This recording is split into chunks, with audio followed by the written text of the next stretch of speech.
Eh bien, bonjour à tous. Mon nom est Anne-Marie Jourgeon. Je suis co-responsable du programme Fiscalité à la FERDI. Merci à tous de vous être connectés pour participer à ce webinaire organisé par la plateforme française pour la mobilisation des recettes intérieures publiques que la FERDI anime. Ce webinaire est consacré aujourd'hui à un retour d'expérience sur le thème civisme fiscal et consentement à l'impôt. 3 administrations ont accepté de partager leurs expériences en la matière, celle du Bénin, celle de la Guinée et celle d'Haïti. Le CREDAF, Centre de réflexion et d'échange des dirigeants des administrations fiscales, a également accepté d'intervenir sur ce thème qu'il a déjà abordé au cours de plusieurs événements organisés. Ils vont nous en parler et qui est aussi le thème de leur prochaine conférence annuelle qui aura lieu en juin prochain.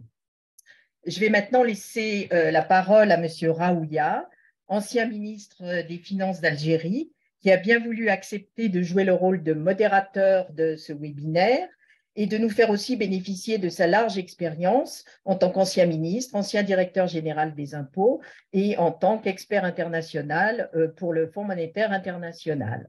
Voilà. Abderrahmane, merci encore. La parole est à toi.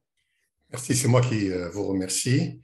Très bien, bon, j'ai eu un peu cet honneur d'animer donc un peu ce webinaire d'un thème bien évidemment fort intéressant et qui intéresse beaucoup de pays, notamment un peu les pays en voie de développement surtout. Mais c'est un thème qui fait l'objet un peu actuellement de larges un peu consultations à travers les institutions internationales ou les organismes internationaux. Bien évidemment, le choix n'est pas fortuit parce que, comme vous le savez tous, une administration fiscale, elle est recherchée dans un premier temps et principalement par la mobilisation des recettes fiscales et pour faire face, bien évidemment, aux dépenses inhérentes du budget de fonctionnement ou d'équipement de l'État. Et de ce fait, donc, l'administration est toujours en perpétuel un peu perfectionnement pour améliorer son rendement et à travers, bien évidemment, différentes étapes sont passées par là. Je citerai à peu près un peu, pour les pays un peu qui nous concernent, des années 90 où beaucoup a été fait au niveau un peu de la législation fiscale. Ensuite, un peu est venu le système fiscal avec l'organisation de l'administration fiscale. Et de ce fait, donc, nous pouvons dire maintenant que à partir un peu de fin des années 2000, que la situation plus ou moins de pas mal d'administrations fiscales sont actuellement arrivent donc un peu à couvrir leurs besoins au niveau des recettes fiscales. Bien évidemment, donc, ces dernières années sont accentuées beaucoup plus un peu vers l'éducation, donc comme si on peut dire du contribuable, et beaucoup d'administrations s'engagent, sont engagées depuis quelques années à fournir des éléments d'aide et d'information au niveau du contribuable pour effectivement le laisser non seulement comprendre ça, c'est la législation fiscale, le système fiscal, mais bien évidemment payer l'impôt. Moi, je ne vais pas trop monopoliser bien évidemment la parole. On a des expériences qui seront produites maintenant au courant de cet après-midi. Nous commencerons, si vous voulez bien, par le Bénin, où Madame Boko Atakpa, qui est directrice de la CIDU du service aux contribuables, va nous faire une présentation sur la politique de communication et d'intégration des contribuables dans les réformes du système fiscal, avec bien évidemment l'implication des entreprises, processus d'élaboration des politiques de communication et les réformes engagées. La parole est à vous, Madame Atakpa.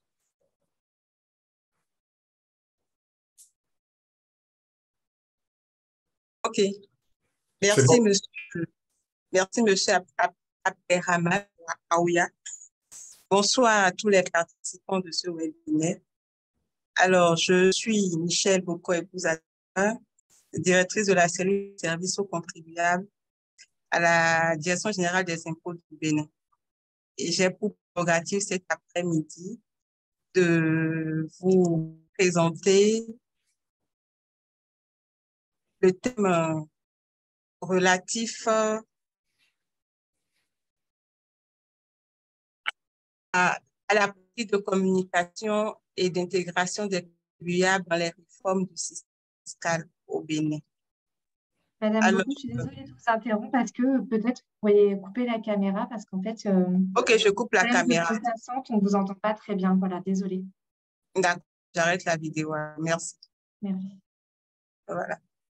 Donc, je disais que j'ai pour prérogative de vous présenter le thème « Quelle politique de communication et d'intégration des contribuables dans les réformes du système fiscal ?» Ma présentation va se dérouler en 3 points, en dehors de l'introduction de la conclusion. Donc, dans un premier temps, je vais vous présenter la cellule de services aux contribuables à la DGI du Bénin. Ensuite, j'interviendrai sur la politique de communication, les processus d'élaboration, de mise en œuvre et les résultats obtenus. Et enfin, je parlerai des réformes engagées et les implications des entreprises.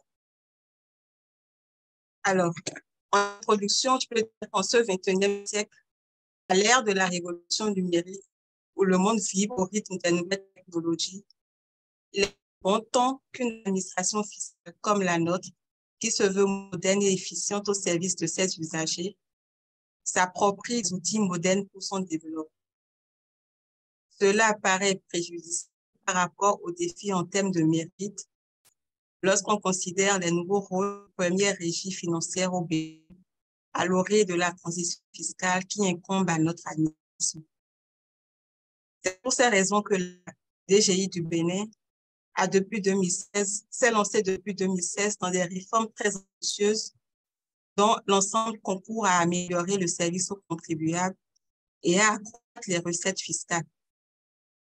Pour atteindre l'objectif visé, la communication est un outil très important pour l'adhésion des contribuables et la réussite des réformes.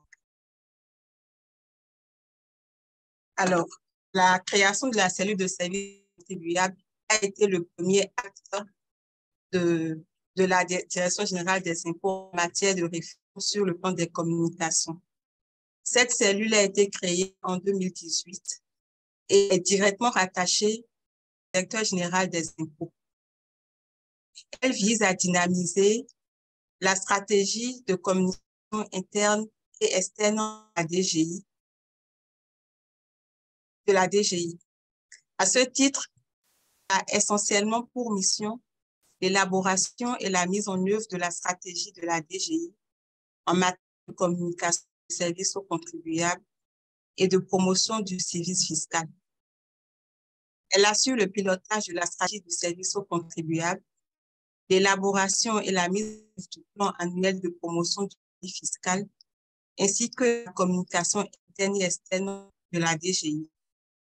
Dans son fonctionnement, cette cellule est composée de 3 bureaux, à savoir le bureau de promotion du service fiscal, le bureau de communication, le bureau de gestion de la satisfaction des contribuables.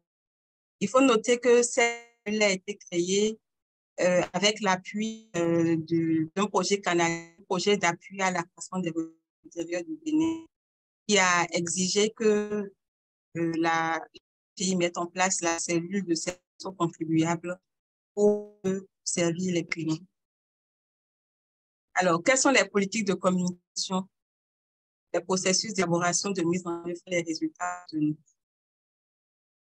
Décider de mettre la communication et la promotion du service fiscal au centre de ces actions, la Direction générale des impôts s'est engagée en 2017-2018 dans les réformes structurelles qui ont conduit à la mise en place de la cellule de services aux contribuables dont j'ai parlé tantôt. La communication est désormais perçue comme une composante essentielle pour la réussite des réformes et l'instauration d'un climat de confiance favorable à la bonne gestion des impôts et taxes. Ainsi, les médias et autres plateformes disponibles sont privilégiés pour rester en constante communication avec les contribuables. Quel est le processus d'élaboration de la politique de communication? En 2018, à la création de la cellule, il y a eu un recrutement de personnel et ce personnel a suivi plusieurs séries de formations sur la communication et le service aux contribuables grâce à l'appui technique du partenaire canadien dont j'ai parlé tantôt. C'est au cours de différentes formations, plusieurs documents ont été élaborés et présentés aux membres du comité de direction de la DGI pour validation. Et parmi ces documents, nous pouvons noter les politiques de communication. Les politiques de communication, pourquoi nous en avons deux? Nous avons une politique de communication interne et une politique de communication externe. Cet après-midi, nous allons nous accentuer sur la politique de communication externe parce que c'est elle qui est orientée vers les contribuables. Alors, cette politique vise principalement à renforcer le niveau de confiance entre la population béninoise, les entreprises et l'administration fiscale. Elle met en exergue le périmètre d'intervention, les valeurs fondamentales qui sont l'équité, l'intégrité et l'efficacité, les leviers d'adaptation de la DGI, les principes de communication à respecter, les publics cibles, rôle et responsabilité des structures impliquées, sans oublier la stratégie et les moyens de communication. Concernant le périmètre d'intervention, nous pouvons dire que ce périmètre porte sur toutes les activités qui touchent à la communication institutionnelle et le marketing social, ainsi que les structures de la DGI impliquées dans les fonctions en relation avec les contribuables. Les valeurs fondamentales, comme j'ai dit, sont l'équité, l'intégrité et l'efficacité. Deux leviers d'adaptation ont été retenus. Il s'agit de l'innovation et de la réactivité. Parmi les principes de communication qui ont été retenus, on peut noter le droit à l'information dans le domaine des affaires, l'écoute du contribuable, le respect et la considération à tous les contribuables sans distinction de sexe, la reconnaissance pour susciter l'émulation en matière de paiement d'impôts et taxes, la notion et l'égalité entre les femmes et les hommes. Les publics cibles qui ont été retenus dans l'élaboration de cette politique de communication sont les micro et petites entreprises, les moyennes et grandes entreprises et les particuliers, les organisations professionnelles, les investisseurs, les partenaires techniques et financiers, les médias et les leaders d'opinion, c'est-à-dire les députés, les acteurs de la société civile. Au niveau des rôles et responsabilités, on peut retenir que le respect et l'application de la politique de communication externe ainsi retenue relève de la cellule de service aux contribuables, mais toute seule, elle ne pourra pas accomplir ce rôle. Alors, il lui faut l'appui du directeur général des impôts, de son adjoint, et des chefs de service, des directeurs départementaux et des chefs centraux de toutes les structures déconcentrées de la direction générale qui sont en contact avec les contribuables.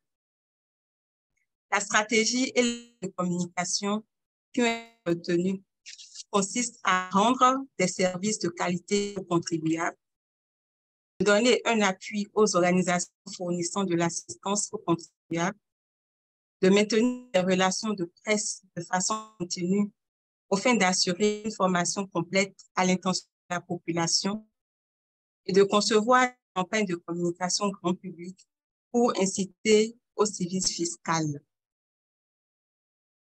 Les moyens de communication, dans la mise en œuvre de la politique de communication externe de la CSC, les moyens de communication qui sont retenus sont le site web de la DGI, les SMS, les médias, le magazine trimestriel de la DGI du Bénin qui est le messager des impôts, le courrier électronique, les médias sociaux, c'est-à-dire Facebook, les pages Facebook, Twitter, YouTube et LinkedIn de la DGI.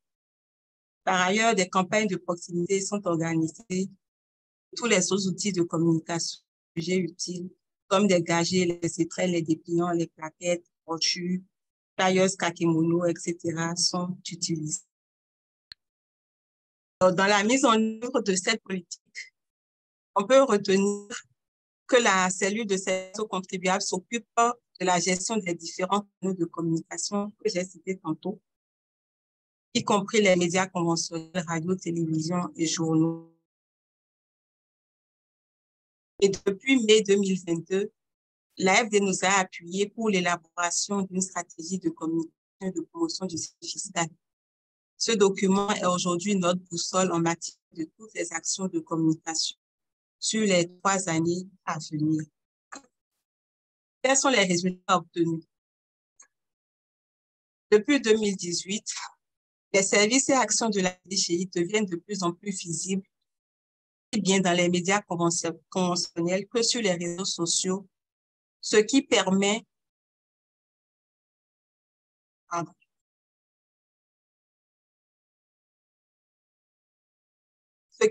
aux contribuables d'avoir accès facilement à l'information et de bien accomplir leurs obligations fiscales. On peut citer la publication des échéances fiscales pour rappeler aux contribuables les délais dans lesquels ils doivent remplir leurs obligations fiscales, les séances de sensibilisation des contribuables aux différentes mesures fiscales prises par l'administration, les séances de sensibilisation suite aux modifications de la loi et aux nouveaux services de la DGI, les relations avec la presse et la direction de communication de la présidence de la République. Avant la création de la cellule, il y avait des canaux qui existaient, c'est-à-dire le site web, les pages YouTube et Facebook. Et avec la création de la cellule, de nouveaux canaux ont été développés, tels que Twitter et LinkedIn. L'ouverture médiatique des activités de la communication et de sensibilisation sont faites. Le droit des contribuables à l'information est assuré. Ces contribuables bénéficient depuis la création de la cellule d'un accueil, d'une assistance sur place, par mail ou par téléphone. En 2019, nous avons organisé la première édition de la journée du contribuable pour récompenser les meilleurs contribuables pour leur effort de contribuer. Nous organisons aussi des sondages en ligne de façon trimestrielle pour avoir l'avis de nos usagers sur les différents services que nous leur offrons et voir dans quelle mesure on peut les améliorer pour mieux les servir. Nous avons institué aussi depuis l'année dernière des visites pédagogiques qui consistent à nous rendre dans des entreprises de certains contribuables qui sont classés en catégorie. Il y a les contribuables qui sont à jour vis-à-vis du fisc, ceux qui ne sont pas à jour et ceux qui ont subi un contrôle fiscal. Donc, l'objectif en allant vers les contribuables qui sont à jour, c'est de les encourager pour le soutien et l'appui qu'il a la DGI et leur demander de toujours poursuivre dans cet effort. Quant à ceux qui ne sont pas à jour, c'est de discuter avec eux pour voir ce qui les empêche de bien accomplir leurs obligations fiscales et de voir dans quelle mesure on peut les accompagner pour qu'ils deviennent de bons contribuables. La dernière catégorie des contribuables qui est celle de ceux qui ont subi un contrôle fiscal, en allant vers eux, c'est déjà de rétablir le climat de confiance entre l'administration et ses contribuables parce qu'après un contrôle fiscal, c'est pas la joie. Donc, il faut rétablir le climat de confiance entre les deux parties et leur donner des conseils pour ne plus tomber dans les mêmes chefs de redressement qui leur sont opposés. La troisième partie de ma présentation, c'est les réformes et implications des entreprises. Alors, la DGI du Bénin veut améliorer le service aux contribuables en leur offrant des outils modernes de communication et un cadre idéal pour remplir leurs formalités avec le fisc. Cela sous-entend le réaménagement des locaux, l'installation de bureaux d'accueil et de plusieurs dispositifs modernes comme les bornes de plainte, satisfaction, les bornes interactives, des espaces de travail pour les usagers ayant des difficultés chez eux, l'installation d'un call center, la refonte de tous les imprimés types de la DGI. Pourquoi une refonte? Parce que, au niveau des anciens imprimés, les formules utilisées n'étaient pas courtoises. Donc, il faut revoir ces imprimés pour utiliser un ton plus courtois avec les usagers. En faisant tout cela, la DGI du Bénin met les entreprises, les contribuables au cœur de toutes ces réformes et les met en confiance.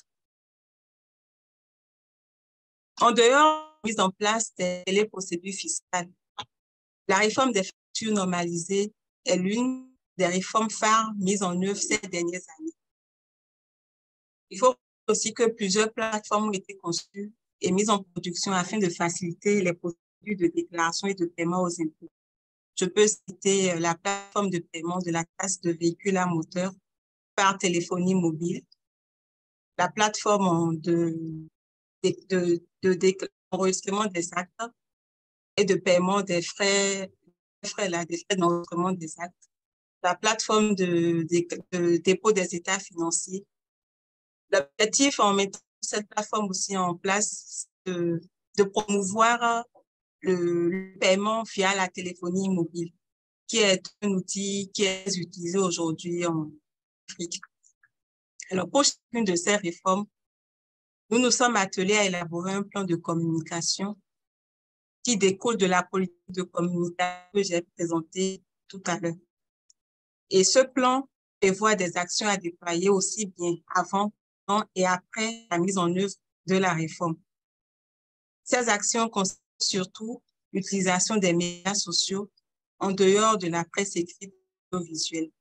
Les médias sociaux, pourquoi? Parce qu'aujourd'hui, c'est un outil qui permet de transmettre l'information de façon très facile et assez et d'avoir en même temps le retour de façon instantanée. Donc, avec ces outils, nous arrivons à atteindre les cibles et avoir leur retour aussitôt.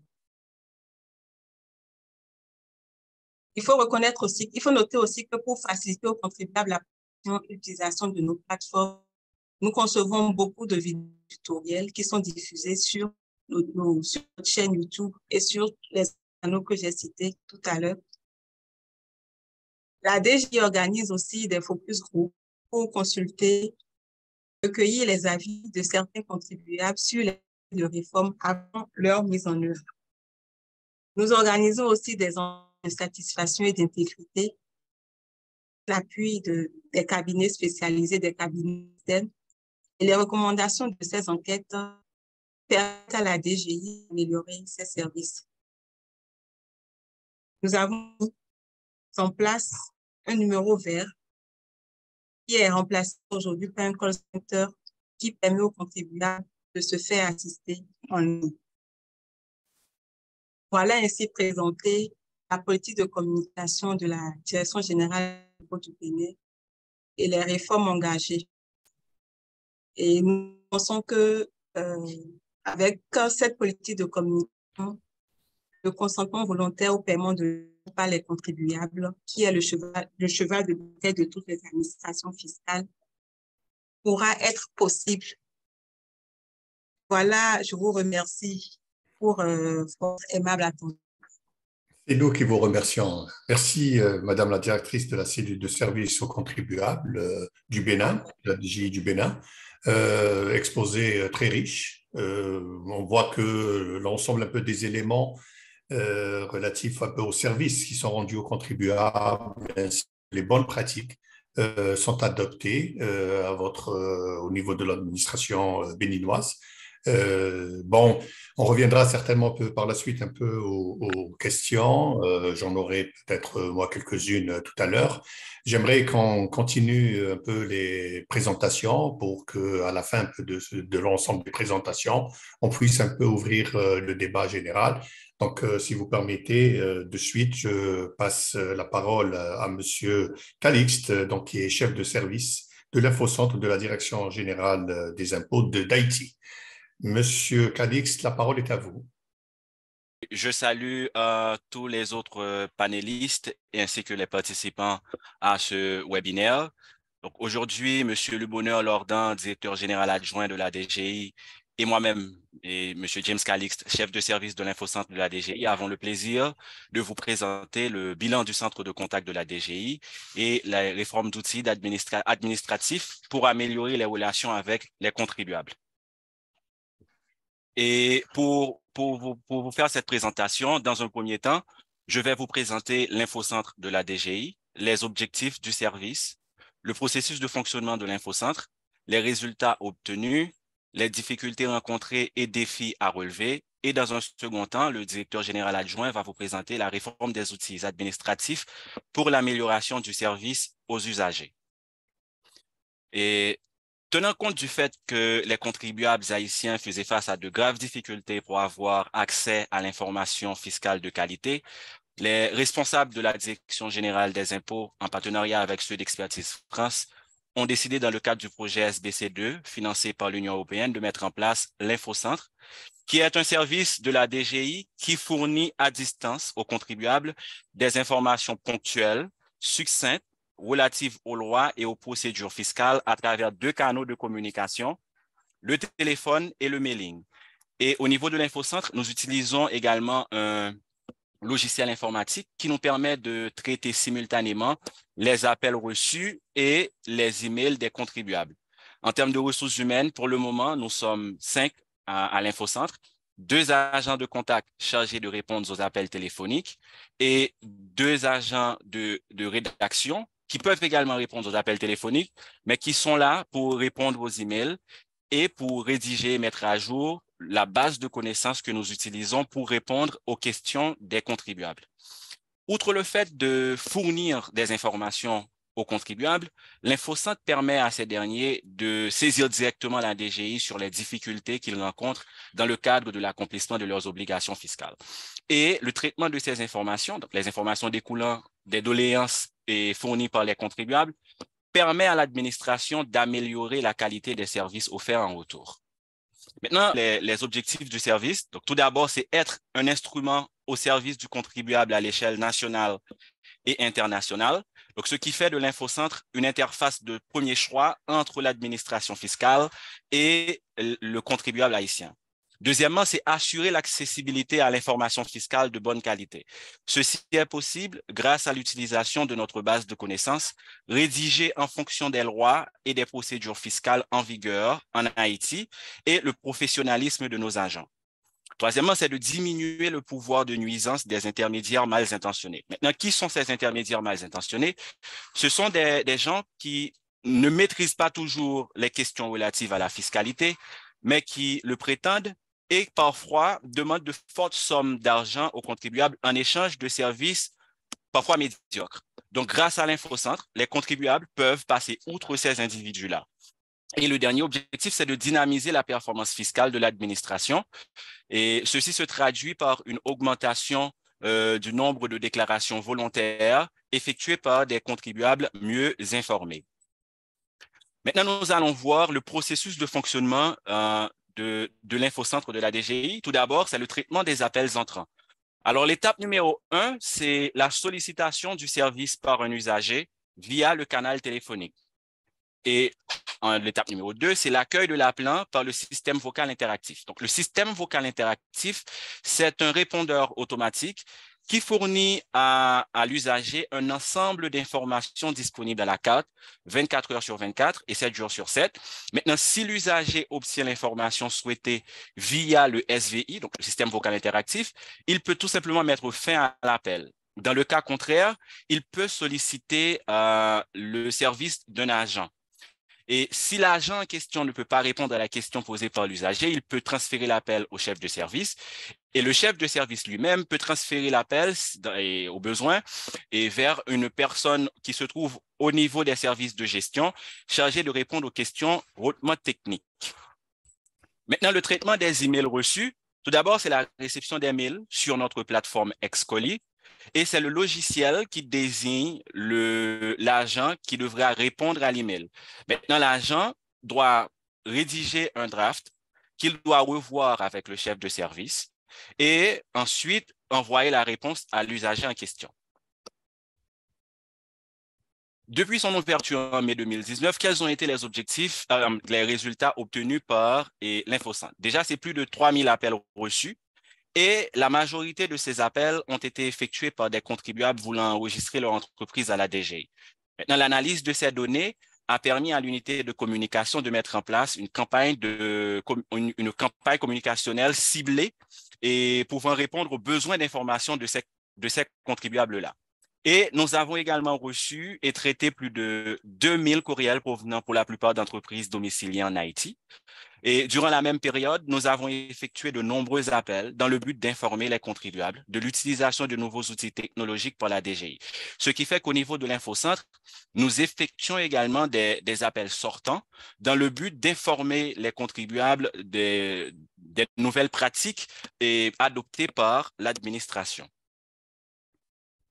Maintenant, nous allons voir les difficultés et les défis que nous devons relever pour renforcer l'effectivité du service. Tout d'abord, les difficultés, c'est le ralentissement et je dirais même plus l'arrêt assez fréquent des activités du service pour des raisons sanitaires comme en 2020 à cause de la COVID-19, mais surtout en raison des multiples troubles sociopolitiques que connaît le pays.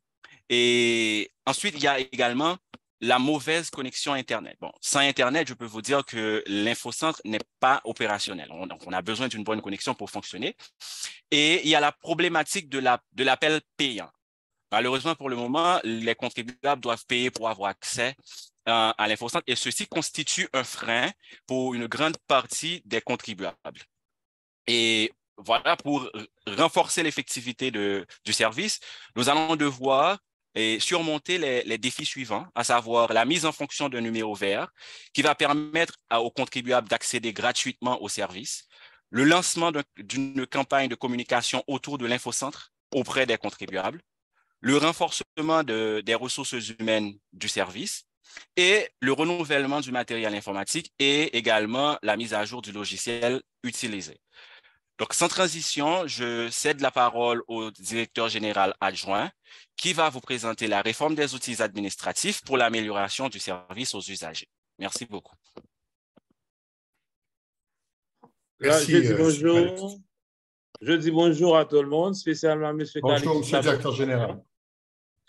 Et je profite également pour remercier le FERDI de nous avoir accordé cette possibilité afin d'échanger, de partager notre expérience, non seulement dans un premier temps par rapport à notre centre d'appel, mais également par rapport à la réforme des outils administratifs pour l'amélioration du service aux usagers. Alors, on est conscient que plusieurs outils ont été déjà utilisés dans le temps, mais les résultats semblent ne sont pas convaincants. Par conséquent, pour les améliorer, ça nous a demandé de prendre des mesures afin d'avoir une meilleure relation entre les usagers et l'administration. Parmi ces nouvelles mesures, nous avons l'amélioration des procédures administratives. Calix.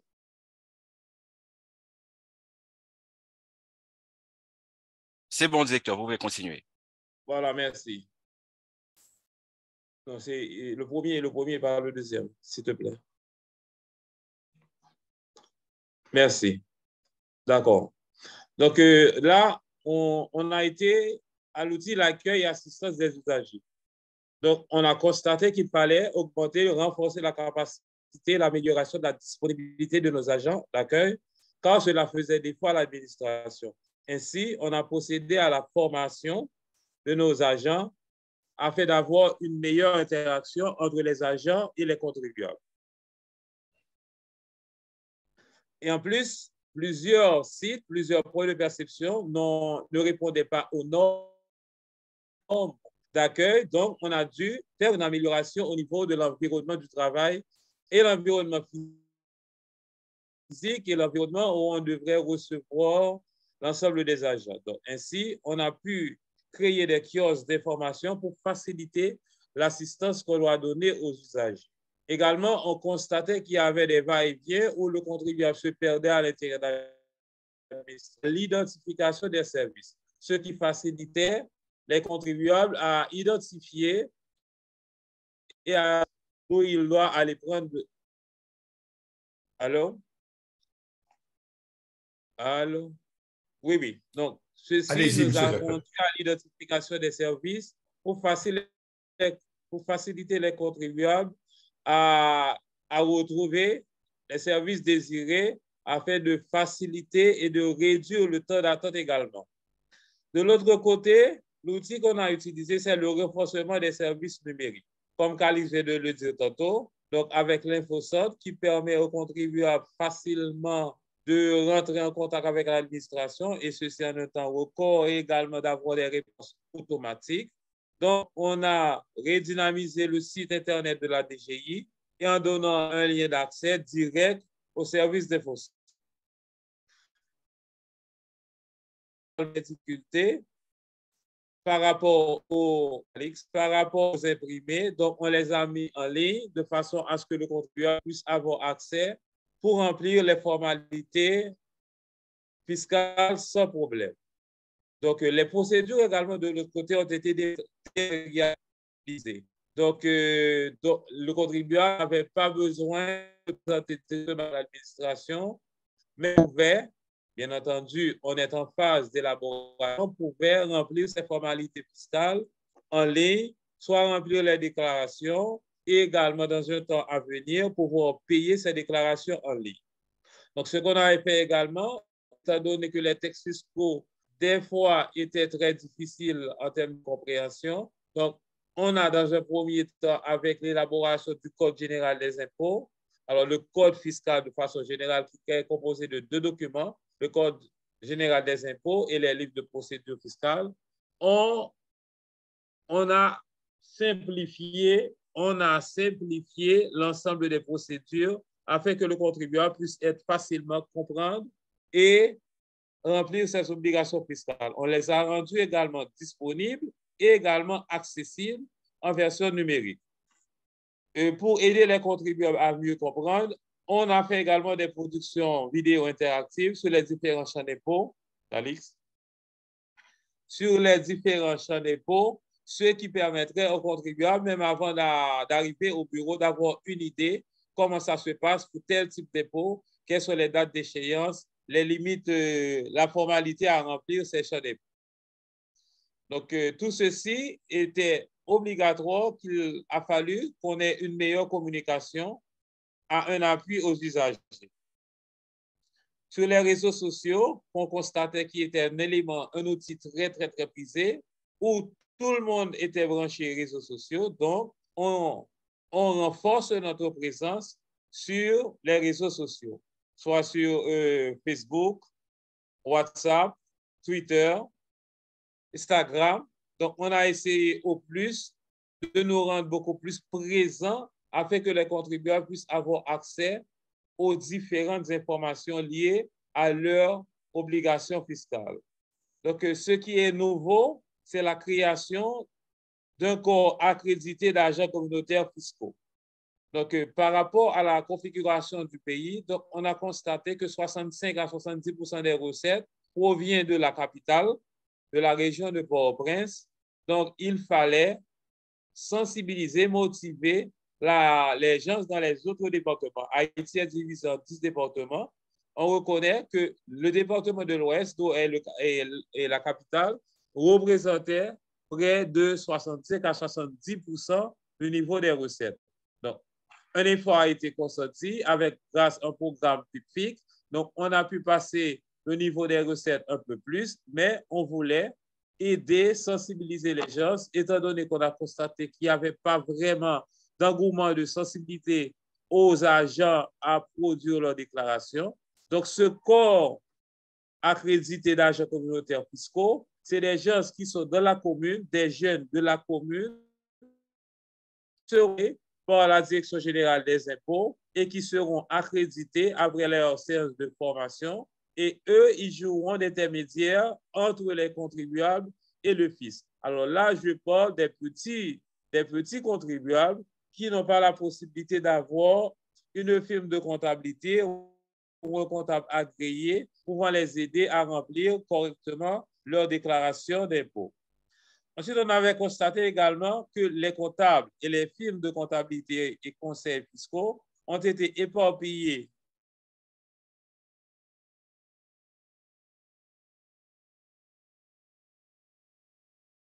sur le territoire. Donc, on a pensé à créer un annuaire d'intermédiaires, des intermédiaires avec l'administration. Donc, maintenant, on voulait les regrouper par commune et également par rapport à ce qu'ils ont comme contribuables, comme clients.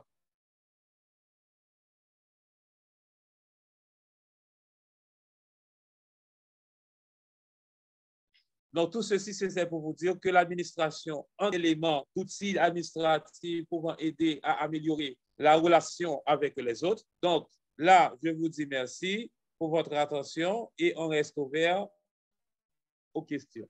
Merci. Merci, Monsieur Loredan, donc directeur général adjoint à la Direction générale des impôts.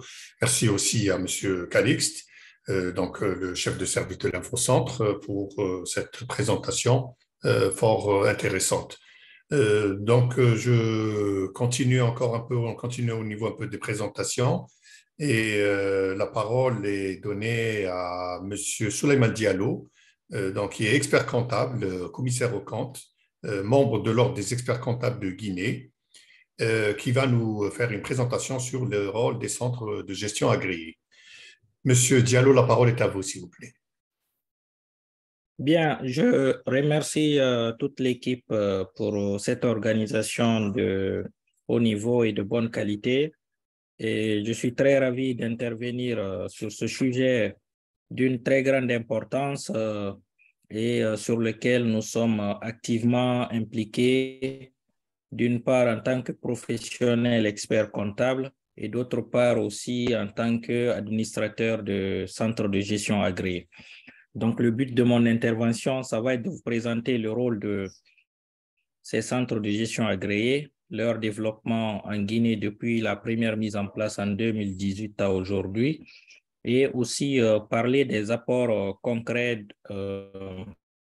du projet d'appui au corps de contrôle à l'administration fiscale, notamment le PACAF. L'intervention va couvrir principalement différents volets. Donc, c'est tout d'abord, dans un premier temps, rappeler pourquoi les centres de gestion agréés en Guinée. Donc, quel est le contexte de leur mise en place en Guinée. Dans un second temps, nous allons parler aussi de la mission de ces centres de gestion agréés et aussi le bilan de leur mise en place depuis 2018. Et le constat, c'est que nous sommes dans une économie qui était et qui l'est toujours aujourd'hui dans une prédominance du secteur informel. Donc, quand on parle de l'informel, vous avez plusieurs, disons, statuts d'entreprise dans cette catégorie.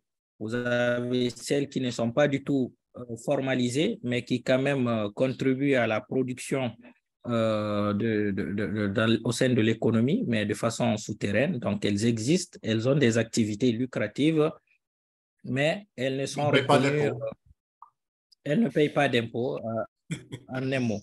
Vous avez d'autres qui sont formalisées, qui ont certes un identifiant fiscal, qui ont un registre de commerce, mais qui malheureusement ont des pratiques informelles, c'est-à-dire elles ne payent pas, bien qu'étant reconnues par les autorités et l'administration. Et bon, vous avez aussi d'autres qui sont intermédiaires entre ces deux catégories, disons celles qui sont extrêmes, qui ne payent rien du tout, qui ne sont pas du tout reconnues parce qu'elles n'ont aucun identifiant ni juridique ni fiscal. Et vous avez celles autres qui sont, elles, reconnues, identifiées, mais qui ont des pratiques informelles, c'est-à-dire ne sont pas régulières dans leur déclaration.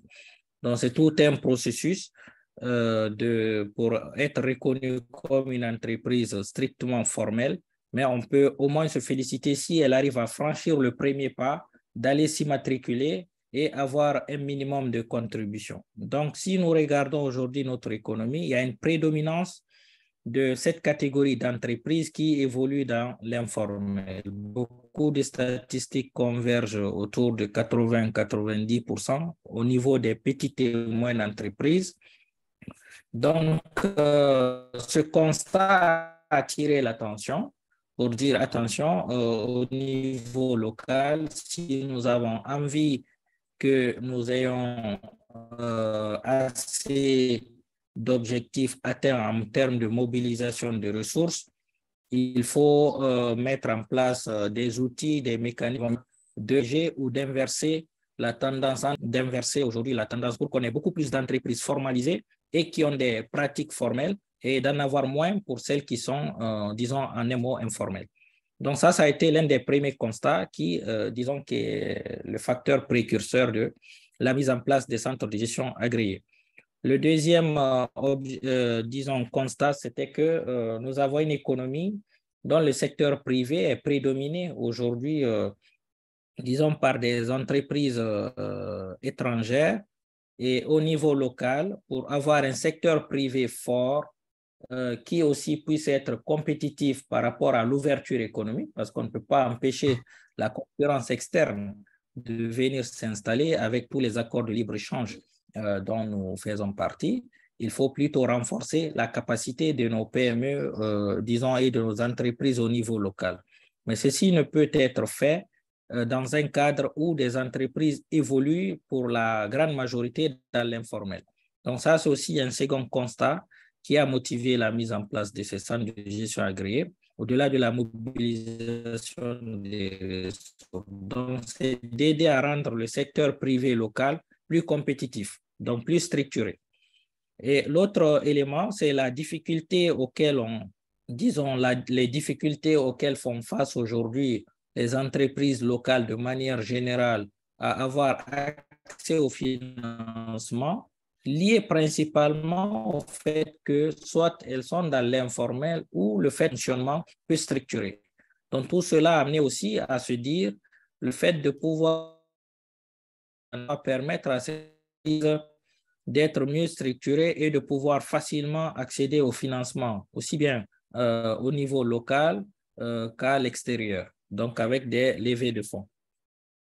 D'autre part, le constat, ça a été qu'il y a toujours quand même une nécessité de formaliser et de structurer ces PME et il faille donc avoir la contribution des experts, des professionnels dans ce domaine. Donc, c'est dans ce cadre que l'Ordre des experts a été associé au projet de mise en place des centres de gestion agréés et j'ai été l'un des points focaux ayant contribué sur tout le processus de cette mise en place.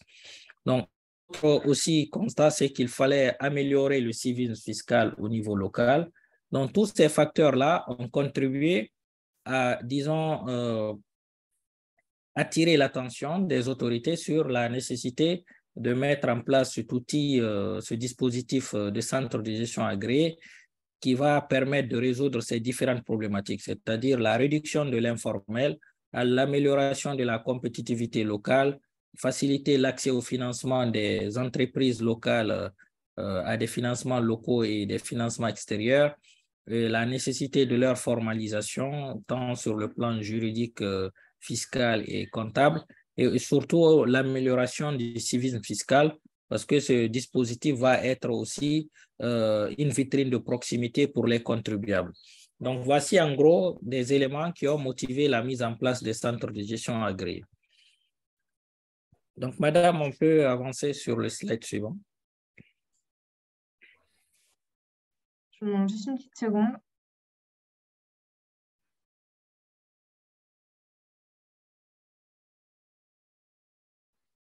Donc là, ce qu'il faut aussi comprendre par rapport au périmètre d'intervention des centres de gestion agréés en Guinée, c'est que ces centres ont été instaurés, disons, par voie de décret présidentiel qui date de février 2017, à travers le décret de 2017-038 PRG, portant sur la création des centres de gestion agréés en République de Guinée.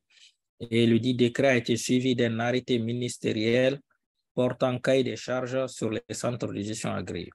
Donc, ces deux textes font office de loi et règlement pour, disons, définir la gouvernance des centres de gestion agréés, leur mission, leurs obligations également et toutes les conditions de mise en place des centres de gestion agréés.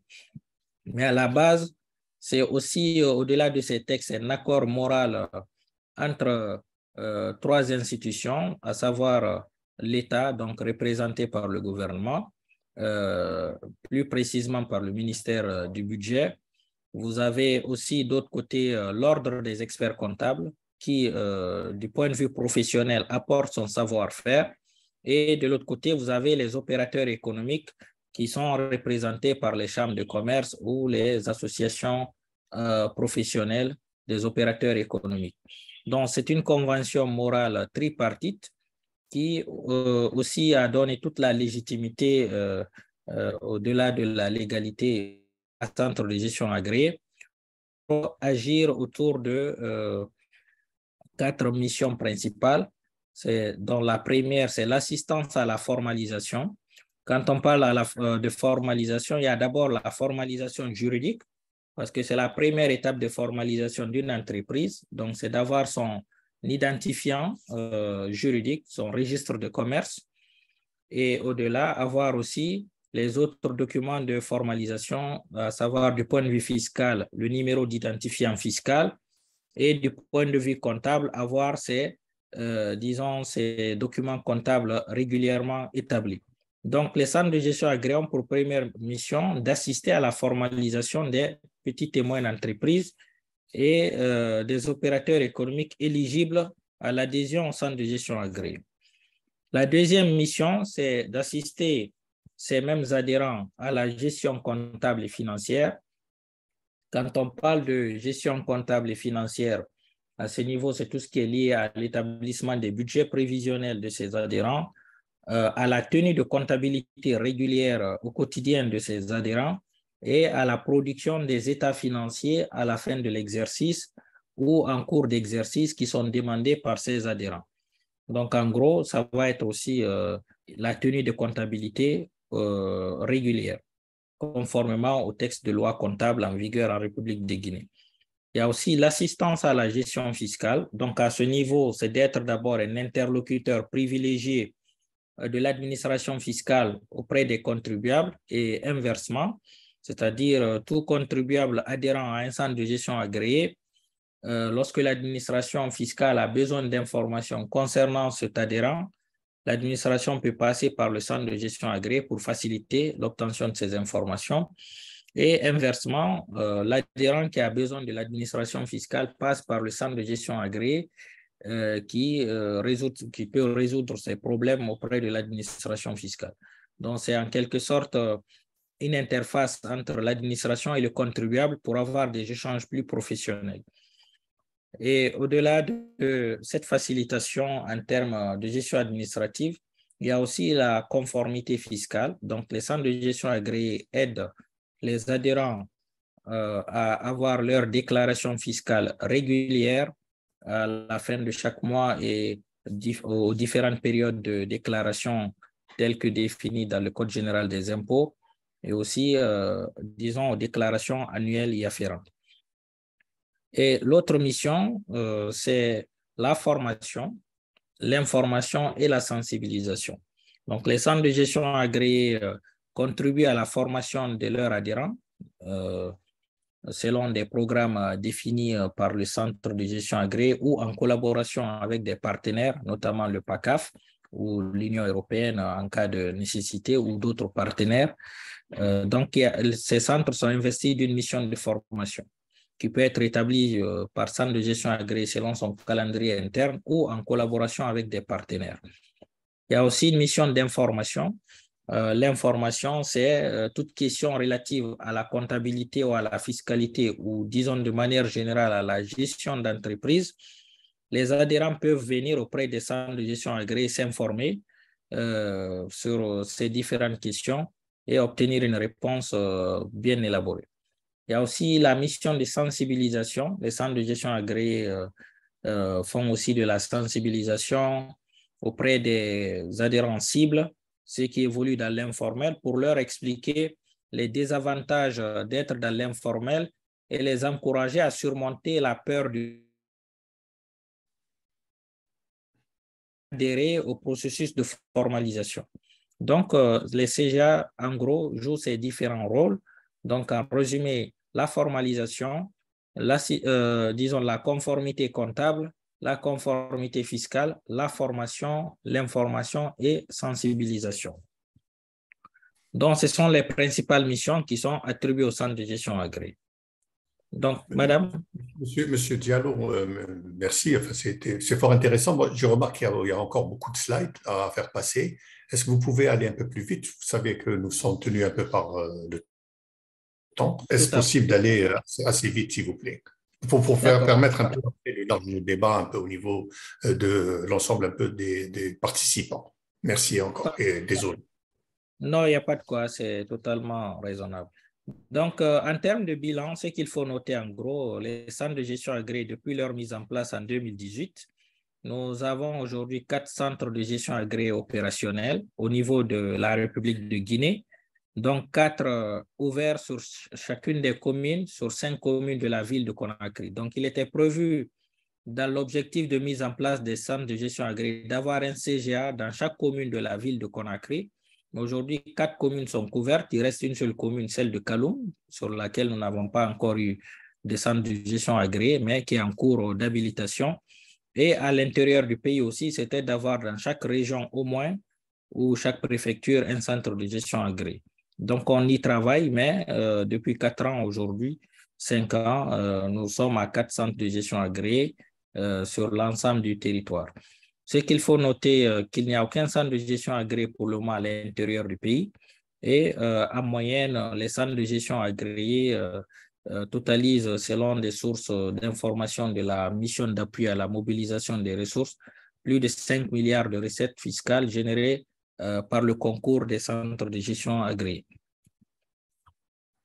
Donc, c'est en gros le bilan de la mise en place de ces centres de gestion agréés. Il faut noter que chaque centre de gestion agréé peut avoir au maximum 200 adhérents. Et depuis leur mise en place, parce que les 3 derniers sont très récents, nous sommes en moyenne autour de 400 adhérents aujourd'hui sur les différents centres de gestion agréés. Oui, madame, la suite. Donc, en résumé, qui peut avoir un centre de gestion agréé? Donc, la promotion des centres de gestion agréés, disons, relève prioritairement et principalement des experts comptables. Donc, c'est les experts comptables qui peuvent mettre en place un centre de gestion agréé, mais peuvent le faire. Ils détiennent au moins 2 tiers des parts sociales ou à travers un groupement d'intérêt économique par lequel ils ont une convention. Les CGA aussi peuvent être mis en place par les centres d'appui qui ont une convention avec l'expert comptable. Et il faut noter que l'ouverture d'un centre de gestion agréé se fait par voie d'agrément par arrêté ministériel et le centre de gestion agréé doit avoir son siège sur le territoire fiscal du service des impôts où le CGA est installé.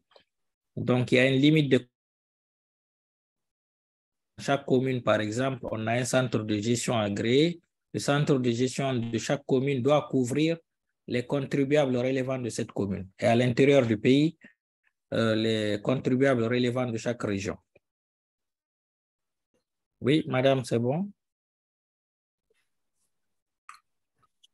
Bon, en étant promoteur de centre de gestion agréé, il y a des avantages fiscaux qui sont accordés, dont entre autres l'exonération totale de l'impôt sur les bénéfices pendant les 3 premières années, l'exonération de certains types d'impôts spécifiques, notamment le versement forfaitaire et la taxe d'apprentissage, qui sont des impôts liés, disons, au salaire versé par le centre de gestion agréé.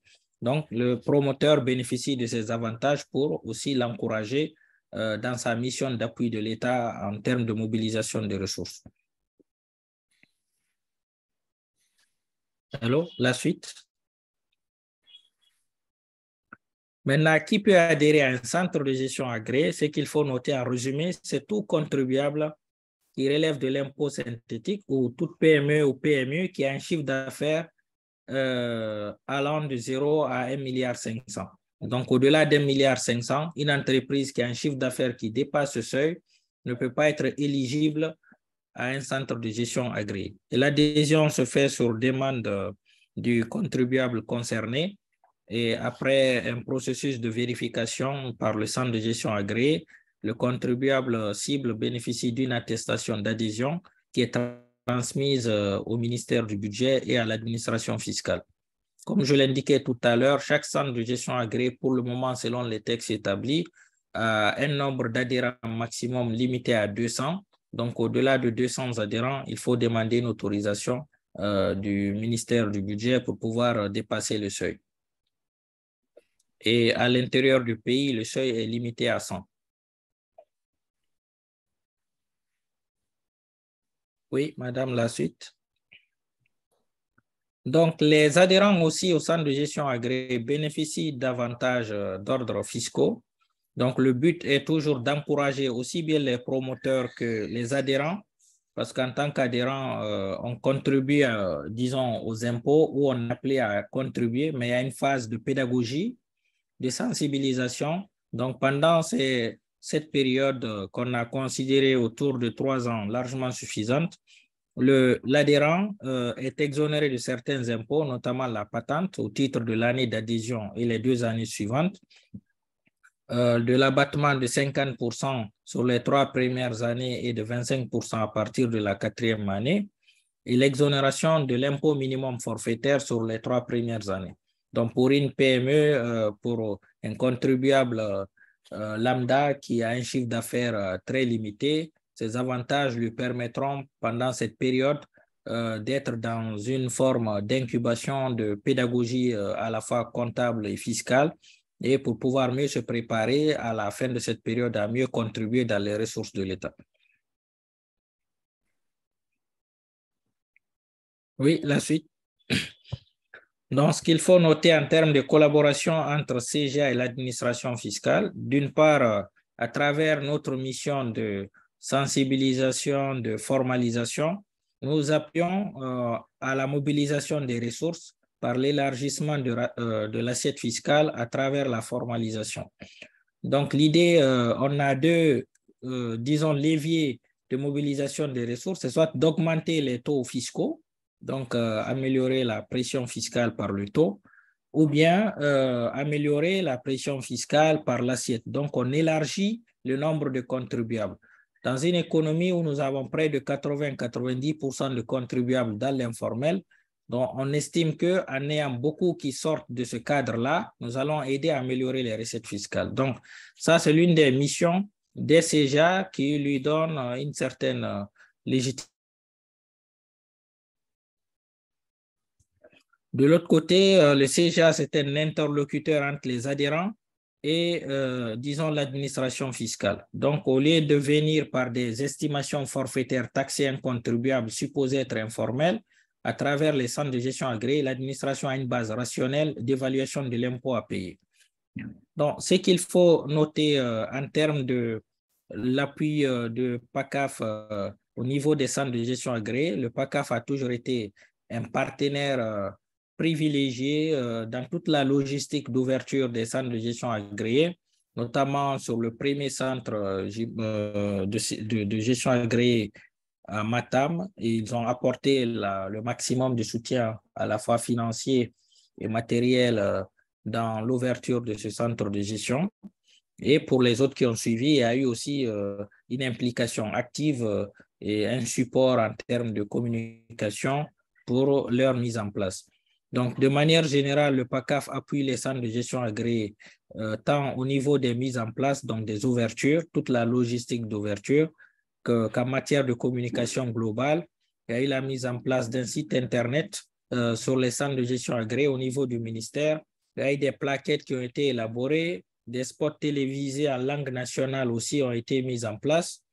Et il y a eu une centaine de cadres et agents de la Direction générale des impôts qui ont été formés sur le rôle des centres de gestion agréés et leur collaboration avec la DGI, et la mise en place du NIF permanent ainsi que la géolocalisation. Donc, tous ces appuis viennent du PACAF qui aide les centres de gestion agréés dans leur mission de formalisation. Oui, madame, la suite. Il faut noter également qu'il y a eu une campagne de sensibilisation récemment organisée par le PACAF sur les 5 communes de la ville de Conakry Et cette campagne a permis de répertorier plus de 2500 adhérents potentiels qui évoluaient dans l'informel. Donc, vous imaginez un peu le potentiel que nous avons aujourd'hui en termes de mobilisation des ressources. Et il y a aussi une mission de formation qui a été soutenue par le PACAF, où différents collaborateurs des centres de gestion agréés ont été formés sur différents modules tels que le développement commercial, la comptabilité et la fiscalité. Et cette mission s'est déroulée sur le mois d'avril et mai 2022. Il y a eu aussi une organisation des journées de civisme fiscal en collaboration avec le gouvernement qui a eu lieu en mai 2022. Et ces journées ont permis de faire le tour d'horizon des problématiques de civisme fiscal en République de Guinée, les constats, l'implication des différents acteurs et les propositions de solutions pour améliorer ce niveau de civisme fiscal. Donc, en gros, le PACAF intervient sur toute la chaîne de valeur disons, d'appui des centres de gestion agréés, mais le constat aujourd'hui, c'est qu'il faut noter beaucoup reste à faire en termes de perspective sur ce sujet-là. Donc, Madame, la suite, s'il vous plaît. Et le but pour nous, c'est d'encore accentuer la formation et la sensibilisation des acteurs concernés par les centres de gestion agréés. Ces acteurs sont principalement les opérateurs économiques cibles, donc à travers les chambres de commerce, à travers les associations de commerçants. Il est important de renforcer la dynamique de formation et sensibilisation et aussi former les cadres de la direction générale, aussi bien à Conakry qu'à l'intérieur du pays, parce que beaucoup d'actions sont focalisées sur Conakry, alors qu'à l'intérieur du pays aussi, il y a une manne importante d'entreprises ou d'entités qui évoluent dans l'informel, qu'il faut aussi former et sensibiliser sur, disons, le rôle des centres de gestion agréés. Et aussi, il faut améliorer, disons, la communication dans ce sens et renforcer également, disons, les capacités des centres de gestion agréés. Donc, pour nous, l'objectif serait peut-être de sensibiliser au moins 5000 personnes cibles, dont 2500 contribuables. Là, je pris les 2500 parce que nous avons, à travers la campagne avec le PACAF, identifié plus de 2500 adhérents potentiels. Et à l'intérieur du pays aussi, nous estimons qu'on peut toucher un nombre aussi approximatif, donc autour de 2000 contribuables, et aussi former au moins la moitié des agents de l'administration fiscale guinéenne. Donc, on estime que 500 agents de l'administration formés à Conakry à l'intérieur du pays permettraient de mieux sensibiliser sur le rôle des CGA et faciliter davantage la collaboration entre les différents acteurs concernés. Et en termes d'outils de processus, l'appui à la mise en place d'une plateforme digitalisée permettrait de faciliter de manière plus efficace la production de statistiques sur, disons, l'implication des centres de gestion agréés et aussi faciliter la communication entre les différents acteurs concernés. Donc, nous estimons que ces différentes actions avec l'appui du PACAF ou d'autres partenaires seraient utiles aujourd'hui pour contribuer davantage à la promotion de ce dispositif qui relève d'un partenariat public-privé et qui concourt dans l'intérêt national et à la mobilisation des ressources. Donc, sur ce, je vous remercie pour le temps qui m'a été accordé pour cette intervention et je reste disponible s'il y a d'autres questions de clarification sur le sujet. Merci à tous. Merci, merci M. Diallo, même si le temps qui a été imparti a été un peu long, mais bon, c'est toujours intéressant de connaître un peu l'avis des institutions un peu extérieures à l'administration fiscale et l'aide qu'elles peuvent apporter. Et de ce fait, nous allons rapidement maintenant justement avoir un peu l'expérience du CREDAF, donc qui est le cercle, comme vous le savez, de la réflexion d'échange des dirigeants des administrations fiscales, qui joue un grand rôle depuis des années sur les différents thèmes de fiscalité qui aident beaucoup les administrations fiscales, évidemment un peu, surtout africaines.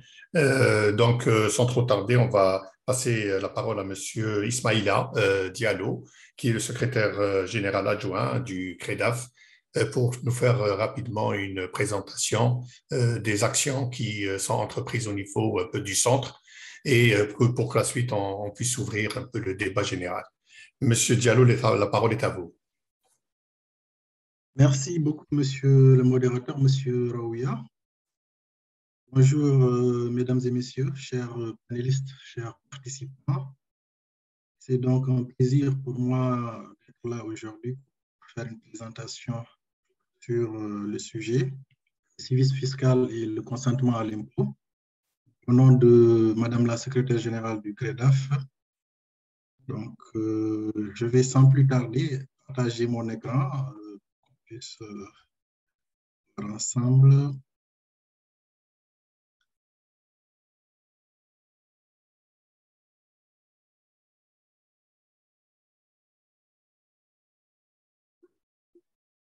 Voilà, donc, encore une fois, c'est un plaisir et merci pour l'organisation.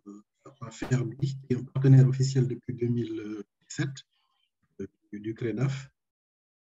Alors, je vais faire une présentation sur deux grands points. D'abord, une présentation en bref du CREDAF, qui est le cercle de réflexion et d'échange des dirigeants de l'administration fiscale. Je terminerai dans un second temps par l'expérience et les actions du CREDAF en matière de promotion du civisme fiscal. En guise d'introduction, très rapidement, la promotion du civisme fiscal à travers celle du consentement volontaire à l'impôt constitue aujourd'hui un enjeu déterminant du nouveau civisme fiscal. Donc, comme vous le savez, depuis bien longtemps maintenant, il y a une sorte de glissement sémantique avec le passage du consentement de l'impôt qui est sous-tendu par une base légale, donc, à travers les représentants du peuple qui votent la loi en matière fiscale. Passage donc consentement à l'impôt qui a un soubassement beaucoup plus managérial de gestion administrative de l'impôt par les administrations fiscales. Donc aujourd'hui, au-delà de la légalité, il y a une sorte de légitimité qui s'impose avec une relation de confiance entre l'administration et le contribuable, voire toute la collectivité. Le CREDAF a une expérience d'une quarantaine d'années depuis sa création en 1982. Nous avons réalisé beaucoup d'actions dans le cadre de la promotion du civisme fiscal. Toujours pour la présentation du CREDAF, donc, comme je le disais tantôt, c'est un cercle de réflexion et d'échange des dirigeants des administrations fiscales essentielles francophones, une association d'envergure internationale qui compte aujourd'hui 30 membres, dont un membre associé. Donc, fort de ces 40 ans, le CREDAF accompagne ses membres aussi bien dans des partenariats qu'il a noués avec les organisations internationales que dans le cadre d'actions de renforcement des capacités, séminaires, conférences, ateliers. Donc, chaque année, nous avons une dizaine d'actions, donc séminaires, conférences, ateliers, groupes de travail, qui sont animés par des experts de haut niveau issus de nos administrations, mais également par des experts qui sont mis à disposition par nos partenaires, par des organisations internationales pour l'essentiel, comme la FERBI, qui est une institution de renom international. Je vais maintenant partager avec vous très rapidement l'historique des activités du CREDAF en lien avec le sujet. Et là, je partage un autre fichier, c'est le tableau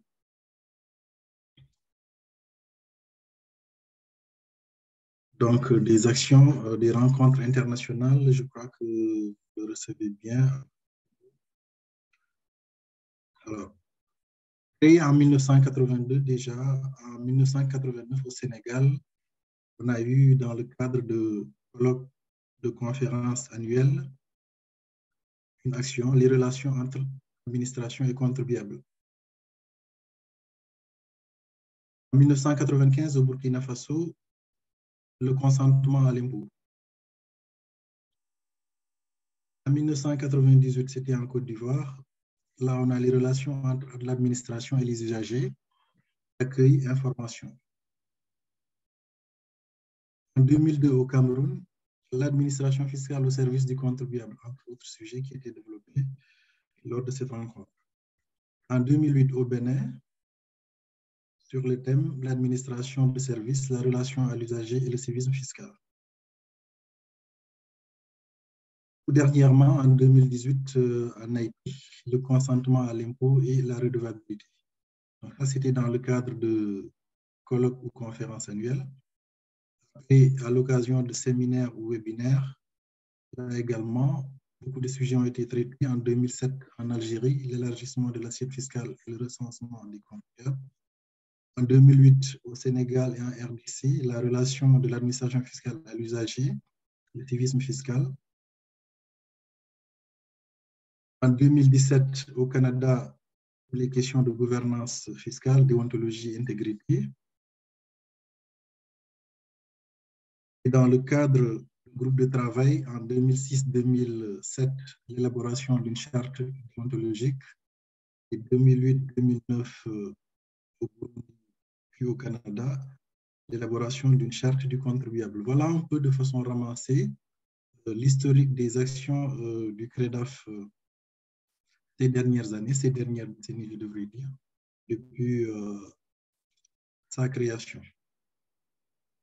Je reviens donc à mon PowerPoint pour poursuivre. C'est pour passer aux actions récentes et celles à venir. Donc là, je dois préciser que depuis 2018, avec l'adoption de la nouvelle stratégie du CREDAF, c'était à Haïti, on a décidé de travailler sur la base d'une période triennale. Donc, la première période triennale a pour thème l'élargissement de l'assiette fiscale. La première année de cette période triennale, nous avons travaillé sur le numérique au service de l'élargissement de l'assiette fiscale. La deuxième année sur la maîtrise et la valorisation des données. Et là, nous sommes sur la dernière année, donc la troisième de la première période triennale. Nous travaillons sur justement le thème de la promotion du civisme fiscal.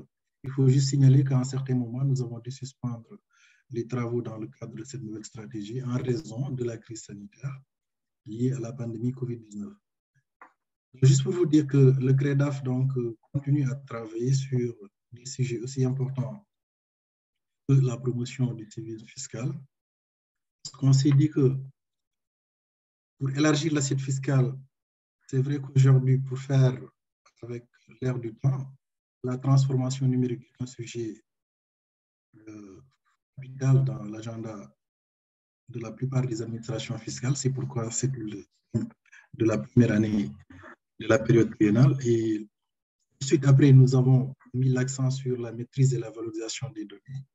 Pour boucler la boucle, on s'est dit qu'après tout cela, il faut quand même travailler à améliorer le consentement à l'impôt. Donc, d'où l'intérêt de ce thème de la promotion du civisme fiscal. Nous avons commencé donc par ce qu'on appelle le séminaire de lancement des travaux qui a été organisé en décembre 2022 à Niamey, au Niger, sur le thème état des lieux des stratégies et actions de promotion du civisme fiscal. À cette occasion, 2 sessions plénières ont été organisées, l'une sur la transparence et la redevabilité et l'autre sur l'éducation au civisme fiscal. Et à côté des 2 sessions plénières, 3 ateliers ont été organisés, respectivement sur la facturation électronique, la dématérialisation des procédures et la communication envers le contribuable. Donc là, c'était le séminaire de lancement des travaux qui a été organisé à Niamey. Quelques actions à venir parce que pour boucler la boucle, nous allons vers la conférence de Conakry qui sera organisée au mois de juin. Donc, le séminaire de Dakar, qui est un séminaire préparatoire à la conférence de Conakry, sera organisé au mois d'avril sur le thème stratégie et action de promotion du civisme fiscal.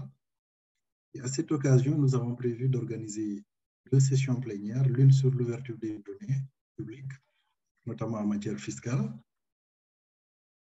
et l'autre sur le civisme fiscal, la confidentialité et la protection des données, qui sera organisée, qui sera animée par le Forum mondial sur la transparence et l'échange de données en matière fiscale. 3 ateliers sont prévus dans le cadre du séminaire de Dakar. Un premier atelier porte sur le pré-remplissage des données fiscales, des déclarations fiscales. Un deuxième sur la lutte contre la corruption et un dernier sur l'immatriculation des contribuables avec un focus sur le secteur informel. Et pour terminer, donc, nous avons la conférence de Conakry, comme je l'ai dit, qui est l'aboutissement de toutes les actions que nous avons entreprises depuis le séminaire de Niamey. À cette occasion, donc, la session plénière au table ronde, un panorama des enjeux et problématiques sur le sujet, la revue de la littérature sur la promotion des services fiscales qui sera d'ailleurs animée par la FERB, et l'ensemble des actions des organisations du réseau NTO, qui est le réseau des organisations des administrations fiscales en faveur donc, de la promotion des services fiscales. 3 ateliers dans ce cadre-là: le renforcement des droits et garanties du contribuable, la place du contrôle fiscal dans le renforcement des services fiscaux et le rôle de l'intermédiation et des tiers dans la promotion des services fiscaux. En conclusion, ce qu'on peut dire, c'est que pour renforcer aujourd'hui la relation de confiance entre l'État et le contribuable, le respect des principes de transparence et de redevabilité, donc les questions de gouvernance fiscale, sont essentielles pour toutes les administrations chargées des missions de service public, y compris les nôtres. Au-delà de la transformation numérique, de la gestion et de la prévention des risques, de la maîtrise et de la valorisation des données, ainsi que de l'éducation du contribuable et de la communication envers le contribuable. Donc, tout cela, ce sont des sujets aujourd'hui qui sont essentiels, qui sont déterminants, si on veut renforcer l'accomplissement volontaire de leurs obligations pour les citoyens. Le cercle de réflexion et d'échange des administrations fiscales, le CREDAF, travaille sur la promotion des services fiscaux aujourd'hui et sur tous les sujets qui touchent à l'organisation et au fonctionnement des administrations fiscales en relation avec ses partenaires et au grand bénéfice de ses membres. Voilà, je vous remercie pour votre attention. Je pense que j'ai été un peu bref, mais il le fallait. Très bien. Merci beaucoup, M. Diallo. Merci pour cette présentation. Et l'ensemble un peu des séminaires qui ont eu lieu et qui doivent encore avoir lieu prochainement un peu au niveau des différents pays. C'est essentiel, bien évidemment, pour les administrations fiscales de se regrouper, de s'entendre entre elles et de voir ce que fait l'une par rapport à l'autre et échanger donc un peu les expériences. C'est quelque chose donc auquel, bien évidemment, l'ensemble un peu des opérateurs demandent à ce que cette pratique soit la plus élargie possible. Merci encore une fois aux intervenants qui ont tous eu un peu le temps nécessaire pour pouvoir présenter leur expérience et des différentes actions qui sont menées au niveau des administrations. Le maître mot un peu que j'ai beaucoup entendu, qui est revenu assez souvent, c'est la question de confiance. Je pense qu'elle est essentielle, effectivement. Donc, beaucoup de participants ont tout le temps rappelé un peu cette question de confiance. La confiance, bien évidemment, se gagne par rapport aux contribuables, mais par rapport aussi à l'administration, à laquelle, bien évidemment, il faut qu'elle fasse un peu action de redevabilité. J'ai pas entendu un peu, bon, c'est pas vraiment le propos, au niveau un peu des interventions, le rôle donc un peu de l'administration fiscale par rapport un peu qu'est-ce qu'elle doit aux contribuables. Bon, c'est vrai que les actions de dépôt de déclaration, de suivi des déclarations, de paiement, etc., bon, sont primordiales. Effectivement, c'est des actions continues, mais l'administration fiscale, lorsqu'elle travaille pas en vase clos. Elle doit s'ouvrir un peu à ses partenaires. Et par exemple, je ne vois pas, j'ai pas vu des administrations mettre sur leur site web, par exemple, leur rapport d'activité. Ou bien, s'il y en a, c'est des rapports d'activité qui rappellent un peu ou donnent juste les montants des recettes ont été mobilisés au cours de l'année. Je pense qu'il y a beaucoup de choses un peu à faire dans cela, parce que les contribuables aussi attendent un peu quels ont été un peu les objectifs de cette administration, quels ont été les résultats par rapport donc à toutes ces actions.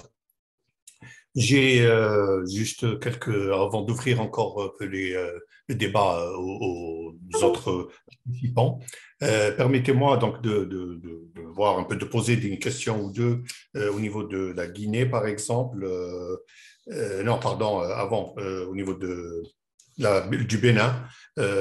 Effectivement, bon, beaucoup d'actions sont effectuées au profit des contribuables, mais on n'a pas donc un peu disons, le résultat de toutes ces demandes. Par exemple, quand vous parlez de sites web, de réponses de l'administration, d'utilisation des réseaux téléphoniques et tout, mais dans quel délai? Est-ce qu'on a la réponse tout de suite? Est-ce que le contribuable est vraiment satisfait lorsqu'on voit parfois certains comme Haïti dire que nous avons beaucoup plus des demandes d'inscription ou d'identification qui sont beaucoup plus demandées, alors que je pense qu'un site web doit offrir beaucoup plus d'informations et donner le plus grand nombre donc un peu d'éléments aux contribuables pour pouvoir se préparer à déclarer et à payer son impôt.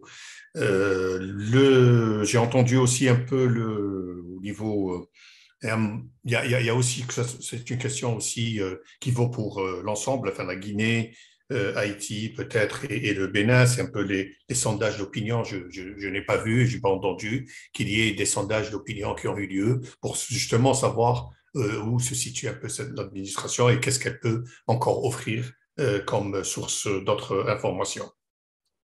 Il y a effectivement encore Haïti la Guinée, pardon, qui a parlé un peu que la Covid a été un frein un peu aux activités de l'administration. Effectivement, bon, beaucoup ont souffert, mais il faut dire aussi que beaucoup d'administrations, bon, à chaque chose malheur est bon peut-être, mais beaucoup d'administrations ont été un peu contraintes à rapidement utiliser les nouvelles technologies de l'information parce qu'elles étaient un peu obligées. Et de mon expérience, j'ai vu pas mal d'administrations offrir des services de télédéclaration et de télépaiement assez rapidement, justement pour répondre un peu aux problèmes, aux difficultés qu'a causé la pandémie de la Covid. Le secteur informel, effectivement, c'est le gros de tout ça. Il faut savoir un peu comment le canaliser. Vous savez, le secteur informel, c'est ou la carotte ou le bâton. Mais il y a différentes façons, bien évidemment, un peu de le viser et de le faire, disons, faire respecter, déjà s'identifier et de le faire respecter. Je pense qu'ici, le rôle, bien évidemment, un peu de la simplification de la législation fiscale, du système fiscal et une organisation adéquate de l'administration permettrait sans doute d'avoir un peu plus de contribuables du secteur informel qui rentreraient donc un peu dans le secteur formel. Dans ce cadre aussi, il faudrait que les clients aussi un peu de ces opérateurs entre guillemets informels puissent aussi un peu avoir leur rôle à jouer. Et il y a différentes expériences à travers le monde qui laissent un peu l'agent enfin, économique, le client, le citoyen lui-même. Donc, c'est pas des sources de délation, loin de là, mais c'est pour un peu aider l'administration fiscale et donner tout le sens de la citoyenneté. Voilà, sans trop tarder, je laisse un peu la parole aux intervenants et on prendra encore quelques questions des différents participants. Allez-y pour celui qui veut prendre la parole est libre. Hein. Alors, je regarde un petit peu au niveau des questions qu'on a eues du coup dans la rubrique questions-réponses. Alors, on a eu des commentaires, des fois pas forcément des questions à proprement parler. Mais on a eu une question à laquelle je ne sais pas qui pourrait répondre concernant la stratégie de communication. Il a été évoqué le respect de tous et tous les contribuables. Peut-on avoir quelques exemples d'actions en faveur des égalités de genre? Voilà, c'est une question qui a été posée par une personne dont on ne connaît pas le nom. Voilà. Je ne sais pas qui peut répondre à cette question. J'ai également des personnes qui ont levé la main aussi qui seraient prêtes à intervenir également. Il y a quelqu'un qui veut répondre? Ou vous n'avez pas bien compris peut-être la question? Vous pouvez répéter? Alors, dans la stratégie de communication de la directrice a évoqué les thématiques du genre, respect de tous et tous les contribuables. Peut-on avoir quelques exemples d'actions en faveur des égalités de genre? Bon, assez rapidement, hein, enfin, bon, un peu de mon expérience un peu passée. Sur ce sujet, moi, je dirais que généralement, enfin, bien évidemment, la femme est plus enclin à répondre à ses obligations fiscales que les autres partenaires. On le voit, les entreprises ou les entrepreneurs féminins euh, ont un peu cette capacité. C'est possible que ça tienne un peu du rôle que l'administration, enfin que l'impôt joue au niveau un peu de la société. Quand on sait que l'impôt couvre beaucoup plus, par exemple, les dépenses de santé, cela induit donc un peu je pense que c'est déjà un peu chez la femme, ce sentiment de contribuer aussi facilement à ses obligations fiscales. Mais sinon, bon, généralement, il n'y a pas vraiment d'action spécifique. Moi, je pense que on doit tenir compte un peu de ce qui se fait un peu au niveau des administrations, c'est la segmentation. Donc, un peu petit, moyen et gros contribuables. C'est un peu cette structure qui doit être un peu la base d'une administration fiscale et qui peut, l'administration fiscale, en ayant à sa disposition donc un peu l'ensemble de ces catégories de contribuables, elle peut bien évidemment mettre en place l'ensemble un peu des règles de facilité ou de simplification selon, bien évidemment, un peu cette segmentation. S'il y a quelqu'un qui veut peut-être ajouter quelque chose? Non? Oui, un complément. Un Ah oui, complément allez-y. dans les actions en Oui. faveur de l'égalité genre. En fait, ce que nous voulions dire par là, c'est veiller à ce que toutes les pratiques et actions à l'endroit des femmes soient équitables, tant pour les femmes que pour les hommes. Par exemple, dans la rédaction des ou des documents de sensibilisation, il faudrait respecter l'écriture épicène, c'est-à-dire tenir compte de l'UFH dans la rédaction du contenu. Quand on dit le chef, par exemple, on dit qu'on peut dire aussi la chef, le directeur, la directrice. Et ensuite, avoir une base de données des contribuables femmes pour avoir un peu une idée du taux de contribuables femmes que nous avons au niveau de la DGI. Et enfin, l'objectif aussi, c'est éviter d'associer toutes les organisations féminines qui existent dans nos activités, inviter à nos centres de sensibilisation, prendre leur avis aussi sur les différentes réformes, les modifications des textes de loi, etc. C'est un peu ça. D'accord. Merci, madame. Bon, je pense Il y a qu'on a d'autres fait... personnes qui souhaiteraient peut-être intervenir, à qui je peux donner la parole, mais je vous laisse voir si, en termes de timing, ça ferait bon. Il y a d'autres questions? Alors, à l'écrit, j'ai plutôt des commentaires sur divers sujets. En question, j'ai M. Godefroy Gaspard Goudjot qui se demande comment se ferait la prévision des dépenses? Pardon, là. La prévision des dépenses. Ah. Bon, non. Comment Enfin, se nous fait sommes beaucoup plus techniquement là la sur prévision des recettes fiscales? recettes. Pardon? Comment se fait techniquement la prévision des recettes fiscales dans les pays d'Afrique? La prescription? Il a mis la prévision des recettes. La prévision? La Ah oui, d'accord. prévision des recettes fiscales. Bon, enfin, généralement, Je crois que ce n'est pas le sujet du les webinaire. prévisions, oui, non, pas du tout, mais rapidement, c'est les prévisions. Généralement, justement, c'est peut-être un petit point faible au niveau des administrations, de par un peu mon expérience toujours, au niveau un peu des administrations fiscales, ce qu'elles font, leurs prévisions. Mais les prévisions qui sont retenues au niveau un peu du projet de loi de finances sont faites ailleurs par une autre direction, généralement de politique budgétaire, qui, elle, beaucoup plus, bien évidemment, en regardant un peu ses dépenses, fait ses prévisions et l'administration fiscale est un peu contrainte à essayer de les réaliser le plus possible. C'est une problématique qui est posée, mais généralement, l'administration fiscale, c'est pas elle-même qui est maître donc un peu des prévisions de recettes, surtout celles qui sont inscrites au niveau du projet de loi de finances. Encore d'autres Non, il n'y a pas d'autres questions écrites, mais j'ai des mains levées. En revanche, j'en ai 5. Je ne sais pas si les personnes souhaitent intervenir. Oui, moi je pense que les participants peuvent avoir tous quelque chose comme 2-3 minutes, hein, juste un peu Assez brièvement, du coup, je vais ouvrir le micro à Monsieur Cédric. Je ne sais pas si vous êtes toujours avec nous, Monsieur Cédric. Je n'ai pas d'autres informations sur le nom de la personne. Alors, je vais voir si Monsieur Cédric est connecté. Bon.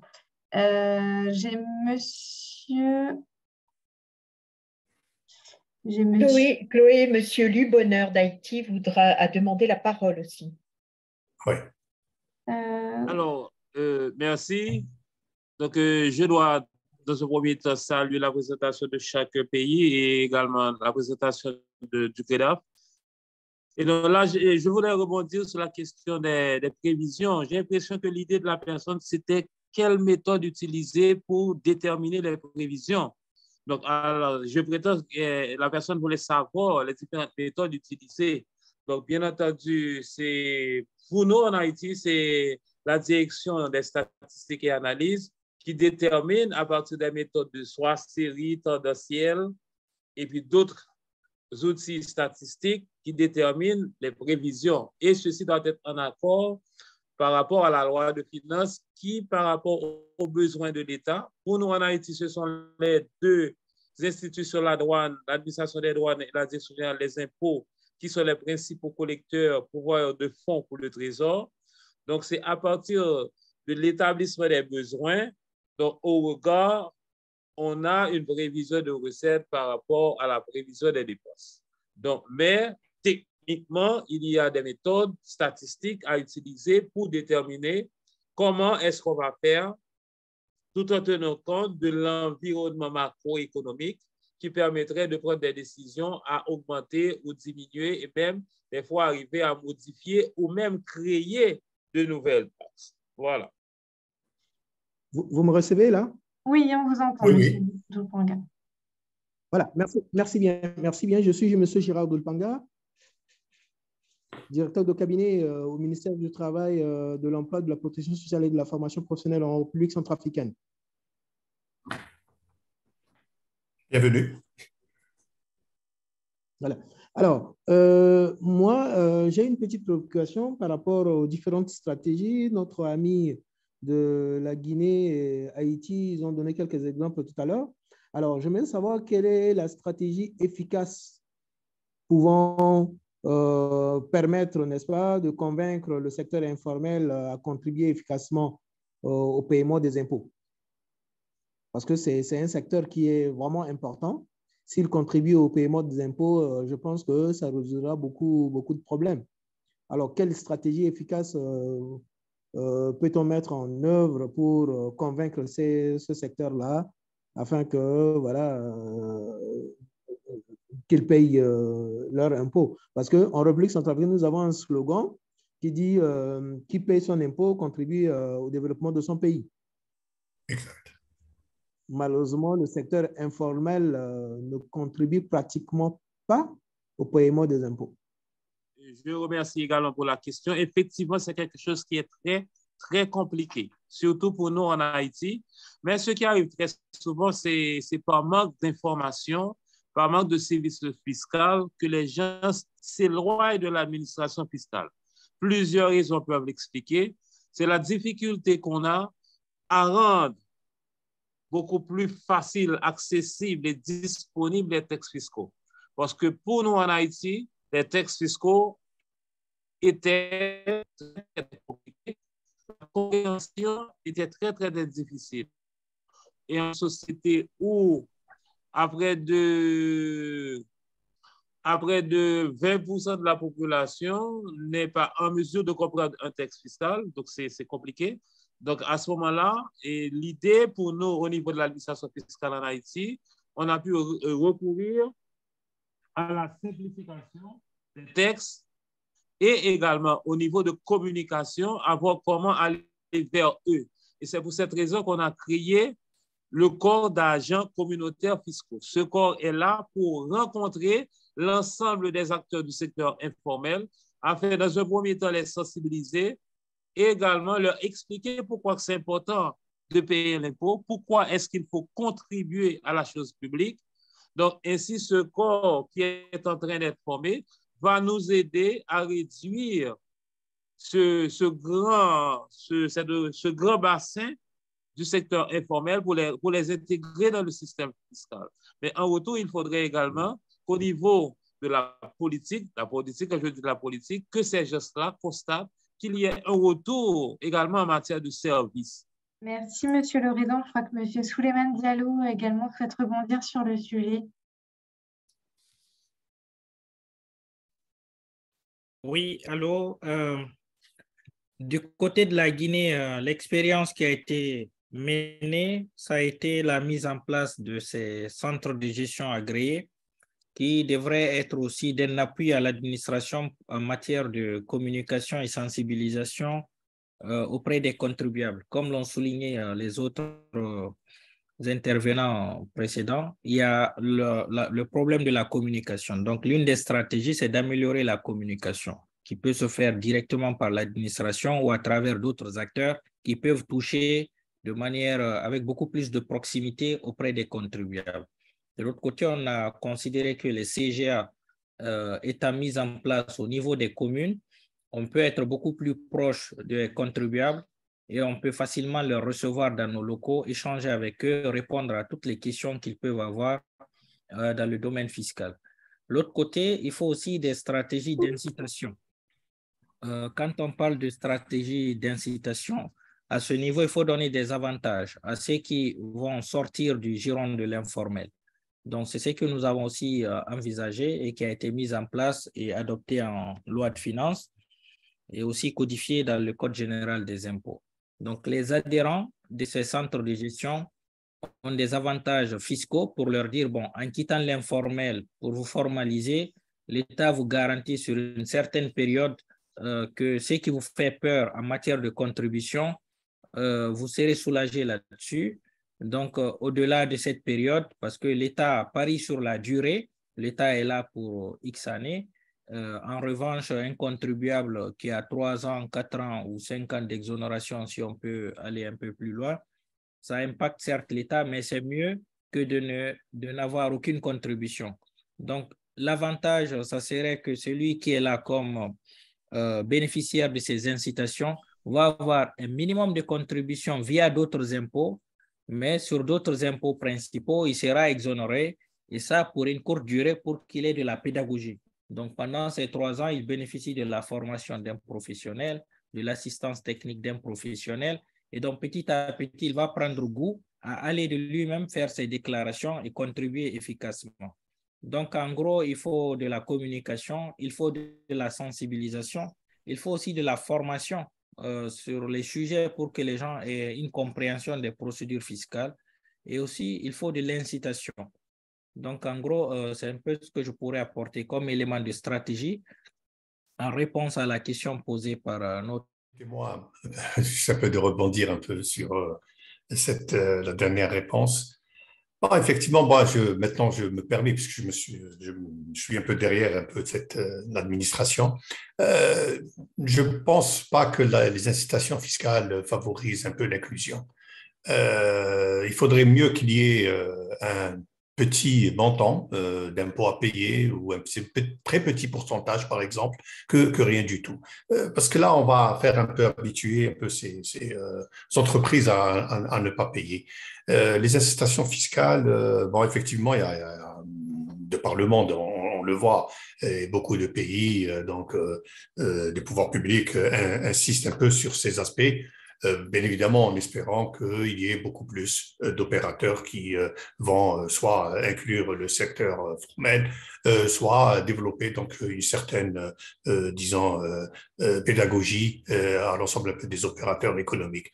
Bon, c'est une question, bien évidemment, encore à réfléchir, mais il n'est pas certain que les incitations fiscales puissent à elles seules faire admettre un peu le secteur les agents qui sont dans l'informel à intégrer donc un peu ce secteur formel. Mais bref, c'est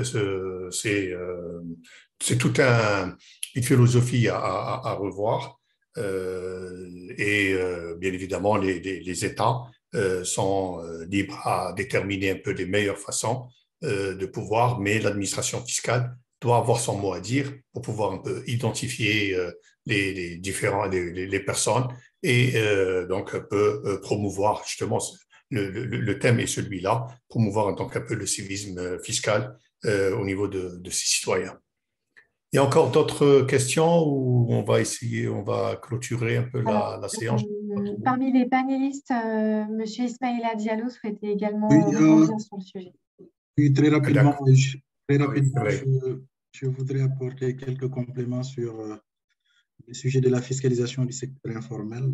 En effet, le secteur informel, c'est un segment important lorsqu'on parle de promotion du civisme fiscal.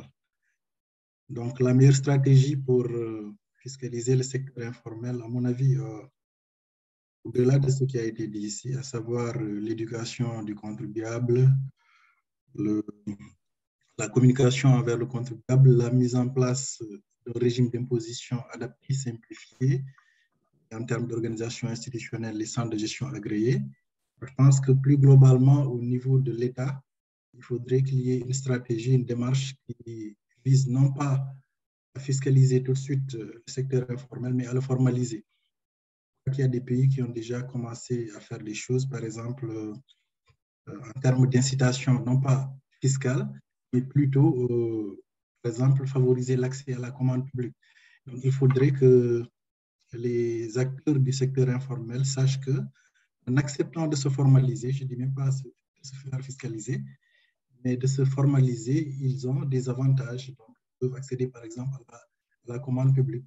Il faudrait des stratégies à l'échelle nationale beaucoup plus globales qui permettent aux acteurs, aux petits acteurs. Là aussi, je pense qu'il faut être très prudent parce qu'on a, si on revient un peu du côté de la littérature, hein, je pense que le micro-informel, c'est-à-dire ceux-là qui sont là pour la subsistance, il n'y a pas grand-chose à prendre en termes d'efficacité. Le coût de collecte de l'impôt est largement supérieur au rendement de l'impôt au niveau de ce micro-informel. Donc là aussi, il faut faire très attention. C'est ce que je voulais apporter comme... Allô?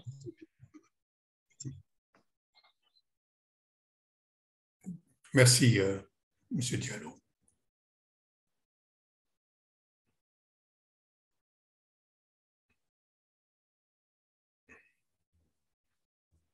On a d'autres questions et d'autres mains levées. Je ne sais pas trop en termes de timing. Oui, ben justement, on a encore pris une demi-heure apparemment sur le temps qui nous était imparti. Oui. Je pense qu'on va clôturer. Je prends la parole pour dire une petite conclusion un peu de l'ensemble un peu des interventions. Donc, je remercie l'ensemble des intervenants, encore une fois, pour dire que l'ensemble, bien évidemment, un peu des pays, on le voit, entreprennent donc différentes initiatives pour atteindre les objectifs donc, d'efficience et d'efficacité. On le voit, il n'existe pas de méthode universelle donc, un peu pour sensibiliser les contribuables à l'impôt. Le système fiscal repose sur le respect spontané des obligations et à ce titre, donc, les contribuables doivent être suffisamment informés de la législation fiscale et de ses évolutions à chaque fois. Elles doivent tenir compte dans ce contexte, donc du contexte spécifique bien sûr à leur pays, lors de la conception d'initiatives relatives donc au civisme fiscal. L'analyse attentive des caractéristiques du pays et des catégories de contribuables, bien sûr ciblées, doivent être analysées et ne pas, bien sûr, se tromper un peu sur la ligne directrice. La plupart des initiatives qui ont été faites nécessitent une bonne coordination entre les acteurs impliqués, c'est-à-dire l'administration fiscale et ses différents partenaires. Les notions donc de redevabilité et de confiance demeurent primordiales pour promouvoir le civisme fiscal entre l'État, bien sûr, et ses citoyens.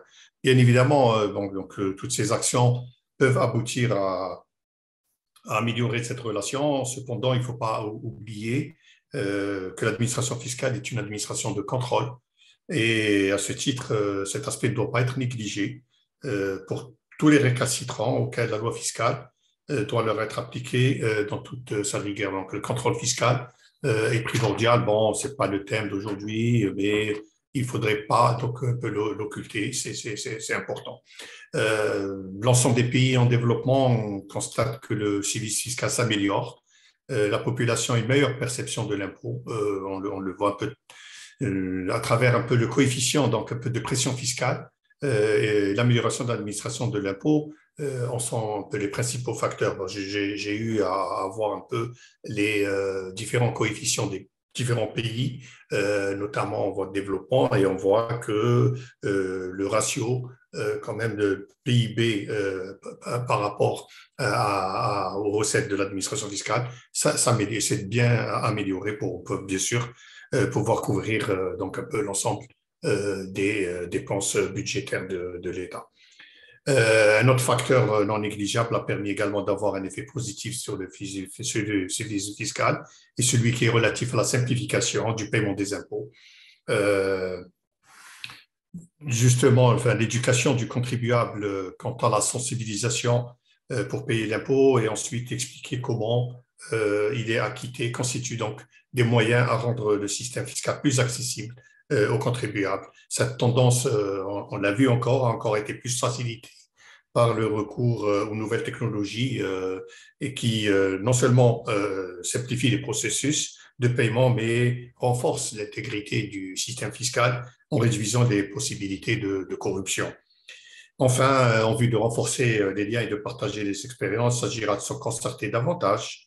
Et je pense que justement, le CREDAF, par exemple, peut jouer un grand rôle pour promouvoir et encourager la mise en place d'outils visant donc à améliorer davantage le civisme fiscal. Voilà, donc un peu d'une manière globale, pour clôturer donc un peu ce grand thème qui est un peu le civisme fiscal et le consentement à l'impôt. Merci encore à l'ensemble des intervenants et à l'ensemble des participants à ce webinaire. Merci encore. Et à la Ferdi, bien évidemment. Merci à Abderrahmane, merci à tous, aux participants, aux gens qui ont présenté leurs expériences et aussi au modérateur qui a brillamment joué son rôle, parce que c'est évident, c'est pas évident du tout de pouvoir maîtriser les débats et en tirer des enseignements. Je crois que le dernier mot, ça sera de constater que si le but de l'exercice était un partage d'expérience, les échanges ont prouvé que l'objectif avait été atteint. Et je crois que c'était vraiment ce qu'on a recherché en organisant ce webinaire. Voilà, alors encore une fois, merci à tous et bonne fin de journée. Merci, merci. Merci encore. Et à bientôt. Alors, au revoir. Merci. Merci à bientôt. tous. Au revoir. On a apprécié. À très bientôt. À très Merci. bientôt.